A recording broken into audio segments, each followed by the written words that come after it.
હિંમતનગરથી અને આમ તો બેંગ્લોર, હિંમતનગર કોકના ત્યાં આવ્યા છે. એ બેન એમ કહે છે કે મારા વર્ષોથી વાળ ખરે છે બીનાબેન, કોઈ લિમિટ જ નથી, બહુ બધું કર્યું પણ સ્ટોપ થતું જ નથી. થોડીક ડિસ્કશન થઈ તો 25 વર્ષથી વાળમાં મહેંદી કરે છે અને વ્હાઇટ લિક્વિડવાળા શેમ્પૂ ને જે હાથમાં એ બધાથી ધો કરી દઉં અને મહેંદી મેઇન છે.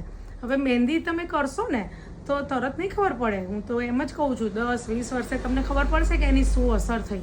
બરાબર, એટલે તમે ચેતી જાઓ અને જુઓ. અને બેનનું ફેસ નથી બતાવવાનું, એમની વાતો સાંભળો. બેટા પહેલાં બતાવી દે. 25 વર્ષથી મહેંદી નાખી છે, 6 મહિનાથી છોડી છે, વિડીયો જોયા કંઈક નોલેજ મળ્યું. એકચ્યુઅલી રહેવાનું અમારે બેંગ્લોર. અમે મારા હસબન્ડે ત્યાં જોયું કે આ રીતના ઘોડાસરમાં બીનાબેન કરીને છે, તો એમને એક વખત મુલાકાત લે. તો અત્યારે અમે નવરાત્રિ માટે હિંમતનગર આવ્યા હતા.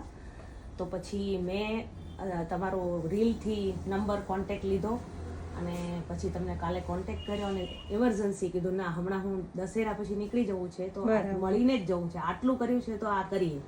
ઘણું જ કરી નાખ્યું, કોઈ ફરક નથી, 0. એટલે હવે બીનાબેન ઉપર પૂરો આશરો છે.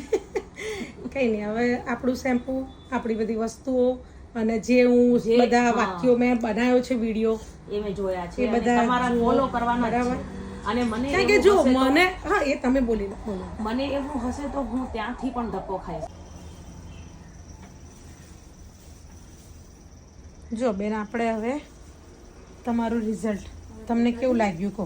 બહુ સારું લાગ્યું. સારું. હિંમતનગરથી આવ્યા છે ને? હવે આ રીતે મેં બતાવ્યું એમ કલર કરવાનો 3 નંબર. બરાબર. મહેંદી છોડી દેજો. સરખે ભાગે લઈને જ્યાં વ્હાઈટ લાગે ત્યાં થોડું પલાળીને લગાડી દેજો.